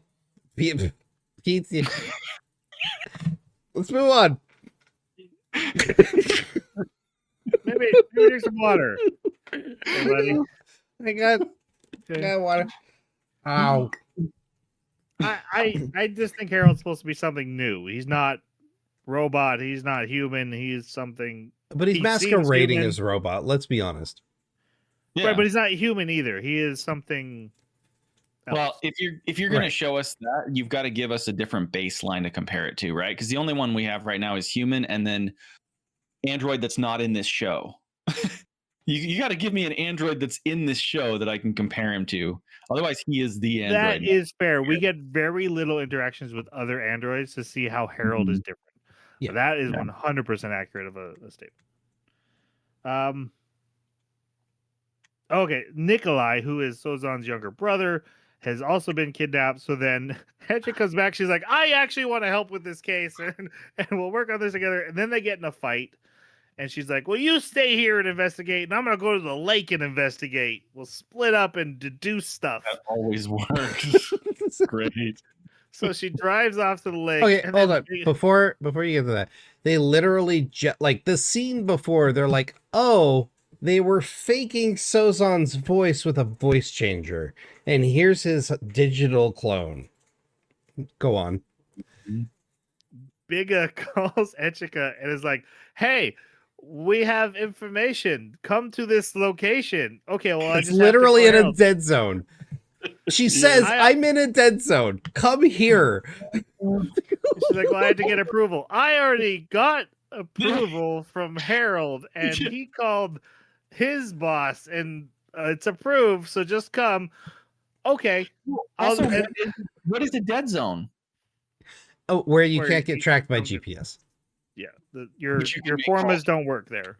Yeah. Well, then how do you make so she's making a call on a landline, maybe? Is that what we're supposed to believe? Yeah, yeah. Actually, that's funny you mentioned that. There are multiple occasions where we see Bigga go to a phone on the wall and pick up the receiver. I just realized that. Oh my god. Bigga's a Luddite. She doesn't have a format. Right. Oh, yeah. But she's a biohacking Luddite. Okay. Yes. Anyways, yeah, she's like, hey, I'm in this indistinct location that's a dead zone. Can you come here under suspicious circumstances? I cleared it with your boss. Don't contact anyone else. It's fine. Just come here. And then, because Echika is so dense and instantly turns around to go there, God himself puts a thunderstorm like, don't go. But then she goes, hey, Harold, I'm going somewhere suspicious. Don't follow me. And I'm not telling you where I go. She says, bye. I may be late. I'll meet you later. But at no point calls Harold and say, hey, I'm going to go meet Bigga. You did clear it, right? Let's double check random information we get off phone. Right. Yeah. I mean, yeah, none of that. At this point, the anime is like, no, we can't be redundant. We gotta just go. Hurry. And then instantly, everyone else is like, Echika got captured. Yeah. All right. Let's go find her. Um, It's been 8 hours since we heard from her last. 8 hours. What? they go to her abduction site and they find that she wrote a message in blood, and it was telling them about the Sozon pad, basically saying, Yeah. "Hey, they're using fake voices." The totally accurate battlegrounds. TAB.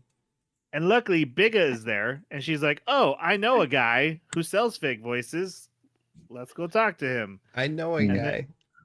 then they through that and Harold's deductions, they figure out it's the creepy CPSI.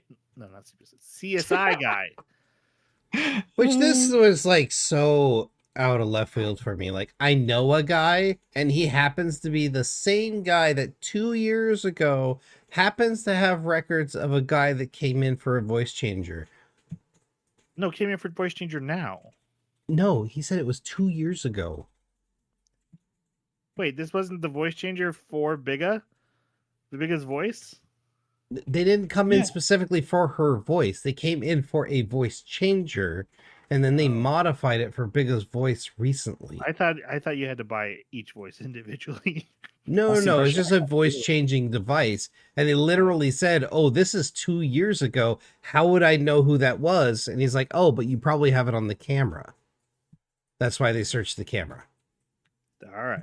I didn't Two- catch the 2 years at all. Yeah, it was the dumbest. I couldn't stand it because I was like, "Oh, I just happen to know the same guy that this guy from St. Petersburg went to." Okay. Well, and also the beauty of the security camera that was so well concealed. So Deduced that is a security camera. And it's been working I- for the past 2 years. Yeah. So they call the inspector, who, Harold's old boss, the old chief, but now he busted down to inspector after Sozon died. They call him up, and I complained about this line of dialogue, and it turned out this line of dialogue was actually a huge clue, but I'm still going to rant about it anyway, because the inspector goes, "Oh, I'll do a search for it. He's probably wearing a Isolation unit. isolation unit. Oh, look, I found it. This is the clue that who the real killer is, right? That we're gonna find out. But the line of dialogue is insanely real, because that's how real people talk. They start saying stuff and then find out what they said was redundant, and you could have just waited a second and not have had to say that. I do it all the time on this podcast. But in a show, it's even worse. Now, again, this turned out to be a major clue, and you would think I would retreat and say I was wrong, but I'm doubling down. Because why, in glory's name, did he actually run the search? To leave evidence that he had to look for Who's the checking information. his search history? He could have just been like, I didn't get anything, or He is- or run He has it, a cover. get the hit, and be like, nope, sorry. Or lead him in the wrong direction. Like, "Oh, you know what? I got this hit in France. Why don't you Well, go to it the seemed Waffle like- House?" Well, it seemed like he wanted them to get there and kill the Working guy. with you. He does want the guy to take the fall for the crimes And die. and He does die. not want the guy to live. But Right. he is surprised that he's not wearing his isolation unit. He was supposed to be wearing one at this point. Mm-hmm. Doesn't matter. Okay, then we come to this amazing scene where the Doesn't CSI matter. guy, who is one of the killers, he's not the main killer, he's like the accomplice, and he comes up to the younger brother with the saw. Is like, "Rrrr," kick, goes over to Echika. "Rrrr." No, And also, Yep. like, this circular I'm saw agree- is far too small to like start chopping people apart. Sorry. Yeah. is he just faking it? Is he just Yes. like, oh, I'm a killer, or Yes, Never this done was it. He can't bring himself to do it. this was a Okay. ploy. He was supposed That to makes kill them. He I was think supposed to. But he sure, couldn't do but it. he had his isolation unit off specifically so that they would find them because he didn't want to hurt anybody, or he was trying to get the other guy caught. One of the two. Yeah, I could see either of those. It seemed like he had figured out, oh, I'm gonna be the patsy here, Yeah. and I need to step up. But I don't think it's ever said that he actually took part in any of the killings, just that he was an accomplice to it. So it Right. also Right. could be he's not He was comfortable present. doing the deed himself. Mhm. All right. Harold then drives into the building and runs over Bigga because she was near the door. No, not Bigga. Etchka? Drives over Nikolai, the Oh. younger brother. He just drives right over him because he was by the door. No, he wasn't, but there's no way Harold didn't know that. He drove halfway into that garage without stopping. And I'm like, Yep. wait, man. There What could have about been the laws of respect? You don't have to respect the garage. Come on, everyone knows that. Well, wait a minute. Wait a minute. Possessions, respecting a person, you got to respect their Oh, yeah. possessions. Dead horse. Yep. Dead horse. Redundant. Respect the horse. Was The it guy Foki's runs. horse? The guy runs away. This is another fantastic one. Harold chases after him, and then Fokine's like, "Me and the cops are gonna go after them," and then they're like, "Etchika, you should also now go after him." And I was like, "Everyone just get in the freaking car and go." Together. So she gets in with, and this is all just set up so that, oh, I'm alone with the inspector, and he's like, "Oh, let's go the other way. I know where they're going." No, this was another clue that it was something was weird because Bigga specifically says, like, hey, you're a victim in a crime here. You should not be chasing after a suspect, which would be proper police protocol in this situation. Right, But it's the not inspector's like, Not- actually, more people would be better. Like that's outside of protocol. I'm sorry. On the music. right, but tells you too. Etchika's the one asking. Asking or not, the proper protocol that he should have been enforcing there would be no, you need to be seen by the medics right now. Who has enforced proper protocol at any point in this story? I'm Or just in saying, any cop it's a movie ever? clue. It's a clue Yeah. to the audience that, oh, something's wrong with this guy. This is the multiple times we've seen this. Right. They catch the the other music- guy. The music was a huge clue too, because during this entire exchange, the music was just like super creepy, and it didn't need to be unless something creepy was happening. I did think it was insane to be like, Bigga, you stay with the victim. Bye. Yeah, right. Yeah. She's just a young consultant. Just Like I don't see Mhm. any other staff there. It's just right. Mhm. Anyway, Inspector takes Etchika. He's the real killer. Takes her to where he murders Suzanne. He's like, yeah, it was me all this time. And Mwahaha. wow, the other guy was my patsy, and I killed the copycat. That's why I'm killing again, because that copycat showed up and I was offended. So now I'm gonna do a real good one now because I like killing Harold's partners. And then Harold shows up because he's figured out the truth. He deducted it, and he's like, "All right."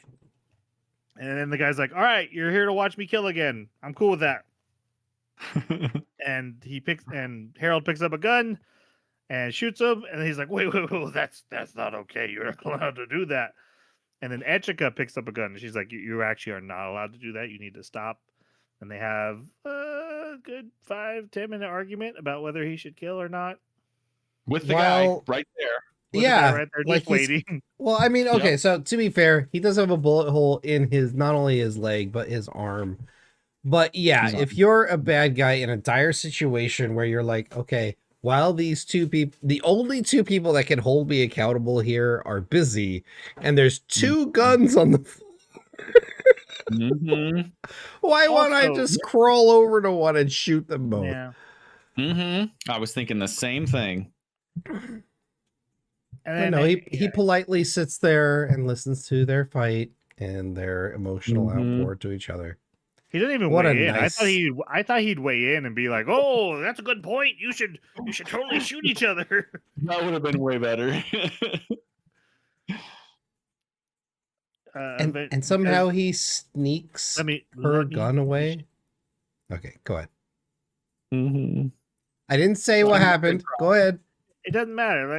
Like not that. It's just they Ejika shoots Harold in the arm, and then he's like, "Don't." You- he's like, "You don't." Stop like, "Oh, it. All right, I won't. Let me So they go out- do it. they go outside with the biggest like Mom. bombshell in the history of technology sitting in the basement, and the killer's like, yeah, I'm gonna shoot myself now. Steal a gun, shoot myself, go to hospital. They're like, let's brain dive him. Why not? And they do, and then they find out he didn't actually kill Sozon, which makes no sense because he goes on and on about how he killed Sozon. And I'm like, Mhm. wait, oh, actually, and so they deduce it was actually a copycat killer that killed Sozon, but the real killer was really offended by copycats, and I have no idea why he was so. He even was like, Harold, you're here again, and talks about how that building was dirty last time, and now we can do it right. And none of that makes any sense as a dialogue reason if he's not the real killer. Yeah. And I'm fine with the twist of the killer's still out there, but I'm not. the dialogue was bizarre. Yeah. I'm not fine with it because it felt like a cop out. It felt like something that they did at the very last moment, a decision they made in the last episode to be like, well, we need a hook for season 2 and we don't have one. So the killer didn't die. I think this is based on light novels, so I don't think that it's written that way. It could be like when this particular novel ends. Yeah, but it seems to me setup. I would imagine the setup is more of a government conspiracy that was using the serial killer as an excuse for something. Because I mean, we saw the scene where the guy was like, "Ha ha, you can't do anything because you're a robot." Ha ha ha. So like that seems like a very personal reason. I thought it was going to be the little brother. Oh. Huh? Mm-hmm. But it's not. Nope. Yeah.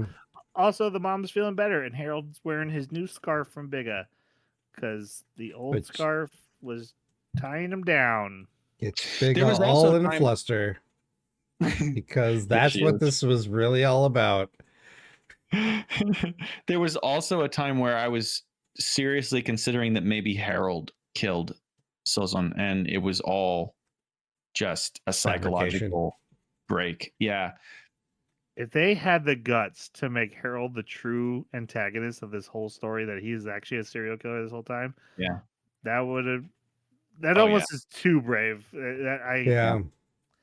Well, I mean, and there were little clues that it might be that because the guy that was used was saying, "Dive deeper, you'll see something you don't want to see. You didn't dive deep enough into my brain. Ah, what are you hiding?" Yeah. So, I don't know. Look, oh yeah, that one lady who's married to a robot, her robot shakes hands, and they find out, oh, whoever made E made him too. There's a clue to the bigger case. Okay, we're going now. Bye. And then Echika and Harold are like, "Are we gonna bang?" Question mark. Season 2. Exactly. The end. Oh, thank God. I literally wrote the words blah blah blah at the end. Like, yes. They were talking about feelings again, but no one was adding anything new. It was all retreaded. Okay, we're going to final reviews. Let's finish this up. Yep. Jeremy, you picked it. Don't remind me. Okay. Yeah, this one sucked. This was really bad. It is a 1 for me. The only redeeming quality I think that it has is that some of the art was good and that outro was good. Otherwise, I cannot stand the writing, the portrayal of the AI, the storytelling. Yeah, this one was incredibly difficult for me. We actually wound up hate watching it after about halfway through, and that was kind of pleasurable. But it led me to miss a few beats here and there, I think. So 1 for me. Some of the animation was okay, but the majority of it was not great. I think the voice actors for the sub did okay, especially with what they were given. But man, to hit play. So to be transparent, I was sick for a week, so this took us a week longer than normal, and I still didn't watch it fully until the end of the 3rd week. I had a hard time hitting play. What? I was gonna finish it the last day before we recorded, and you're like, I'm calling in sick, and I'm like, oh, I'm not watching this for a while. Same Yeah, episode. that's Yep, exactly what literally. happened. The characters are not engaging. The story just has a bunch of holes. The way they treat brain diving, I thought was interesting at first, but then the more I thought about it, I'm going, they didn't explain away why the complexity was easy for her, and they didn't show any of the complexity of it. Like, how do you tell the difference between dream and reality in someone's brain? Mhm. How do you find a certain point in someone's time in their dreams, like, or in their thoughts? And then, like, how do you find where you need to go to find the information you need? Like, none of that was explained or explored or even touched on, and I just felt that was lazy. The dialogue is it is second rate at best. I'm gonna give it a 1. I was so bored. I had a hard time hitting play on the next one.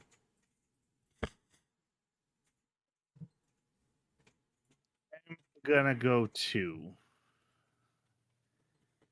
Coward. Yeah. There's worse. There is.